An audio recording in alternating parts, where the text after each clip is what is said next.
6번 항문 축축 이런 표현을 쓰는군요.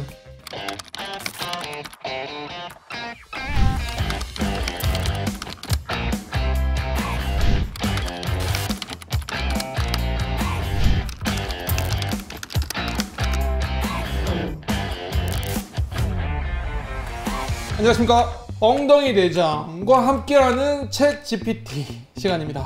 네 번째 시간인데요. 1, 2, 3부가 좀 총론적인 내용이었다고 한다면 제가 1, 2, 3부에서 너무 챗 GPT에 대해서 좀 화를 냈죠. 네, 기대가 커서 그래요. 기대가 컸는데 실망이 커서 그렇고, 이제는 조금 더 내용을 좀 보죠. 일단 치액은 반드시 수술을 해야 하나요? 치액은 심각성과 증상에 따라 달라진다.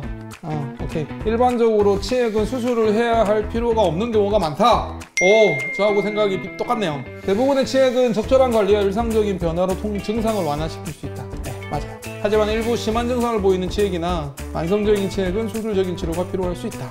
맞아요. 사실 치액의 치료를 반드시 수술해야 되는가라는 질문에 많은 의사쌤들이 조금 의견이 다른 경우가 많기는 해요. 보통 우리가 교과서적으로는 내 치액을 1기, 2기, 3기, 4기로 나눠서 3기, 4기가 되면 수술을 권유드리는 게 맞습니다.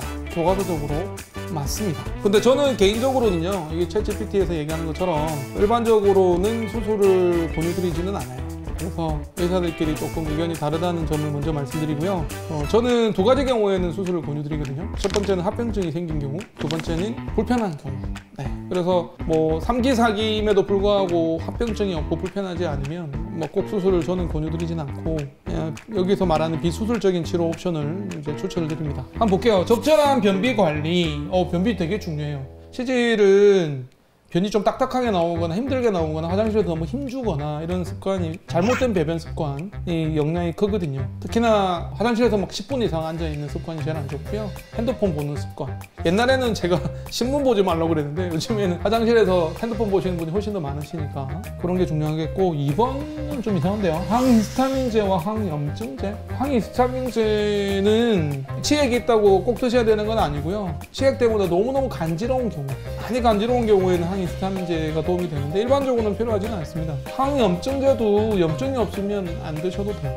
좀 잘못된 부분인 것 같고요. 항문 피하 헤르니아 결찰. 이거는 요즘에 안 해요. 치액이 헤르니아라는 게 이제 빠져나오는 걸 얘기하는 건데요. 치액이 빠져나오는 부분을 결찰을 주입을 해서 혈류를 차단하고 치액을 수술, 이제 주사요법을 얘기하는 것 같거든요. 근데 요즘엔 주사요법을 잘 안 하고요. 과거에는 많이 했고, 또 한동안 이제 특정 약품이 우리나라에 시판될 때는 했었는데 요즘에는 그 특정 주사 약품이 우리나라에 공급이 안 되면서 안 하고 있습니다. 네 번째, 고빈도 전기치료. 고빈도 전기치료 이것도 안 하는데, 이것도 일부 선생님만, 아주 일부 선생님만 하시고요. 이제는 안 합니다. 챗 GPT가 이런 부분은 조금 안 맞는 것 같고, 수술적 치료는 결찰술 많이 하죠.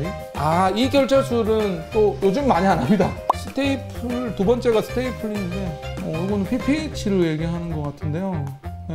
이제 특정 상품이라서 아마 얘기 안 하고 스테이플링이라고 얘기하는 것 같은데, 저는 개인적으로는 이 수술을 그렇게 썩 좋아하지는 않는데요. 바깥쪽의 치질이 해결이 안 된다는 단점이 있고, 또 일부 합병증이 생기는 부분이 또 있어가지고 저는 개인적으로 별로 안 좋아하는데, 세 번째는 그냥 수술적 치액 제거. 너무 그냥 두리뭉실하게 수술적 치액 제거라고 해놨는데요. 그러면 구체적으로 한번 가볼까요? 치액 수술 방법은 어떤 것이 있나요? 아까보다 조금 더 구체적으로 나온다, 그렇죠? 결찰술. 저는 요즘은 많이 안 하는 거, 옛날에는 엄청 많이 하다 요즘은 안 하는 방법이고요. 일부 하는 경우도 있습니다만, 스테이플링 말씀드렸고요. 수술적 치액 제거, 이게 일반적으로 하는 수술인데 구체적으로 나오지는 않는데요. 내용이 그렇게 막 디테일, 아주 세부적으로 나오지는 않네요. 그냥 수술로 제거한다 이런 개념이고, 네 번째는 레이저. 일부 의료기관에서는 레이저를 사용하여 치액을 제거하기도 한다. 저는 하는데, 일부 아닌데 요즘 많이 해요. 최신 버전은 아닌 것 같고요. 마지막은 두리뭉실하게 얘기하네요. 개별적인 상황과 의료 전문가의 판단에 따라 다를 수 있다. 근데 어떻게 보면 이게 제일 맞는 방법이에요. 맞는 말이에요. 왜냐면 우리끼리는 그런 얘기해요. 치액이 100가지 치액이 있다 그러면 수술 방법이 100가지가 있다 이렇게 얘기하거든요. 진짜 사람마다 달라요. 같은 여기 나오는 수술적 치액 제거, 레이저 치액 수술이라 하더라도 정말 사람마다 다르거든요. 그래서 수술 방법이 사람들은 몇 가지, 크게 뭐 4가지, 5가지 있다고 알고 계시지만 이게 너무 달라요. 그래서 저는 강조하는 게 이 치약 수술에 있어서 중요한 건 의사의 경험이다. 잘하는 사람이 해야 됩니다. 경험이 많은 사람이 해야 되고요. 왜냐면 우리 수술 합병증이 이제 생기는 것도 경험의 차이가 크거든요. 수술 합병증 얘기해 볼까요? 치액 수술 합병증은 어떤 것이 있나요? 한번 보겠습니다. 여러분들 합병증 걱정 많이 하시니까 합병증이 정말 없는 의사도 있고요. 출혈, 첫 번째가 출혈인데, 출혈은 경미한 출혈은 따로 뭐 추가적인 처치를 할 필요는 없는데 한 1% 정도는 좀 심한 출혈이 있고, 저희는 한 0.5%, 0.3% 정도 되는데요. 그렇게 크게 뭐 걱정 안 하셔도 되는데 어쨌든 신경 쓰셔야 되고요. 감염은 잘 없는데, 항생제 사용 안 하는데 저는 치질 수술, 치핵 수술하고 나서 항생제 안 쓰거든요. 치료나 농양을 수술하고 나서 항생제 쓰는데 치핵 수술은 안 씁니다, 저는. 근데 쓰시는 분도 되게 많으신데요. 저는 안 쓰고요. 굳이 안 죽어도 감염이 없으니까. 그리고 항생제 원암용 때문에 저는 오히려 항생제를 별로 안 좋아하는 편이고요. 세 번째, 통증 얘기 나오는데요. 여기 나오는 것처럼 통증 완화제, 약물 도움이 많이 되고요. 4번 항문 경련. 이거는 뭐 통증이랑 거의 같은 개념인데 관략근이 경련하는 걸 얘기하는 것 같고요. 항문 주위 근육의 경련. 5번째가 요로감염. 카테터 사용 등으로 인해서, 카테터 사용 안 하는데 요로감염 없습니다. 네.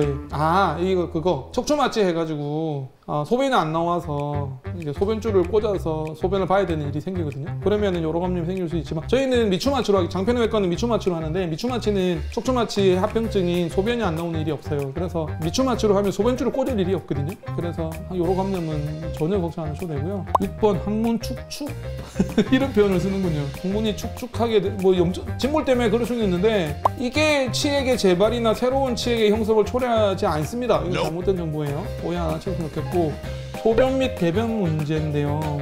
소변을 제어하는데 일시적인 문제가 생길 수 있다고요? 소변이 시원하게 안 나올 수 있다. 이건 척추마취. 척추마취 하면 소변이 시원하게 안 나오는 경우도 있고, 잘못하면 소변줄을 꽂아야 되는 경우도 있죠. 미추마취는 그렇지는 않습니다. 대변 제어에 문제가 생긴다? 그러니까 뭐 변식음 얘기하는 것 같은데, 변이 조절이 안 되면서 그냥 나와버리는 일이 생기는 것 같은데, 근데 관략근을 절제하지 않으면 생기지 않습니다. 일부 선생님들께서 치액 수술할 때 관략근을 좀 절제하는 경우가 있거든요. 항문이 좁다고 절제하시고, 뭐 통증이 심할까봐 절제하시고, 뭐 항문 협착이 생길까봐 절제하는 경우도 있는데, 저는 절대 관략근을 절제하지 않거든요. 항문이 좁다고 다들 뭐 다른 병원에서 좁다고 진단받고 오시는 분도 제가 보기에는 안 좁은 경우도 많고요. 저는 좁아도 항문 관략근을 절대 손대지 않습니다. 변실감이라는 합병증이 좀 생길 수도 있기 때문에 제 생각에는 절대 관략근을 째면 안 될 것 같고요. 여러분들이 치질 수술을 하실 때 의사한테 관략근 절제술 하는지 물어볼 필요는 있는 것 같아요. 저는 안 합니다. 또 잘못하면 변실감이 생길 수 있기 때문에. 그래요. 이런 합병증인데 항문 협착 얘기도 빠졌고요. 여기에 항문이 좀 좁아지는 경우가 아주 드물지만 있거든요. 너무 과하게 항문 치질을 다 제거해버리면, 그 치질이 여러 개가 생길 수 있는데 그걸 다 제거해버리면 진짜 항문 협착이 생길 수 있습니다. 보통 한 1% 정도라고 얘기하는데요. 그래서 저는 치질 수술은 웬만하면 권유드리지 않고, 하더라도 문제가 되는 한 3-4개 정도의 치질만 제거를 하거든요. 너무 과하게 하면 항문 협착이 생길 수 있고, 체피 얘기도 빠졌는데, 체피는 이제 피부 꼬리라 그래서 수술하고 나서 피부가 늘어지면서 꼭 꼬리처럼 달려있는 경우, 그것도 한 1% 정도 되는데, 저희는 굉장히 드물지만 여기는 좀 빠진 것 같아요. 재발 얘기도 빠졌네요. 재발은 한 10년에 10% 정도 재발한다고 알려져 있거든요. 그런데 엄밀히 말하면 치질 수술한 자리에 생기는 게 아니라, 치질은 크게 한 6군데도 생기는데 한 3-4군데 제거하고 나머지 질이 또 문제가 돼서 수술하는 경우가 10년에 10% 정도 얘기를 합니다.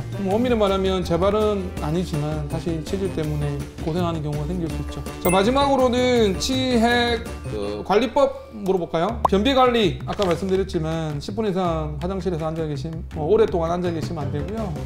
핸드폰 보는 거, 핸드폰 들고 가지 마세요. 그리고 과일, 야채, 식이섬유, 유산균 이런 거 좀 많이 챙겨 드시고요. 그 다음에 청결 유지가 지금 자욕으로 이해를 하시면 될 것 같아요. 부드럽게 세정하고 매일 씻어서 청결을 유지한다. 자욕이 정말 좋습니다. 사실은 여러분들 매일 세수하시잖아요. 항문도 좀 씻어주셔야 되거든요. 그래야지 항문이 좀 체질도 예방이 되고 치료도 예방이 되고 치열도 예방이 되고 정말 좋습니다. 그 다음에 약물 치료 얘기가 나오는데 여기 아까 말씀드렸지만 항히스타민제는 간지러울 때만 쓰시고 염증이 있을 때만 쓰시고요. 연고 얘기 나오거든요. 연고 체질 연고 있습니다. 연고가 도움이 많이 됩니다. 그래서 뭐 저희가 수술을 권유드리지는 않을 때는 약하고 연고 드리거든요. 쓰시면 되겠고 쿠션 나오네요. 쿠션 방석 얘기하는데요. 앉으실 때 항문의 압력을 줄이기 위해서 그 도넛 방석이라고 하잖아요.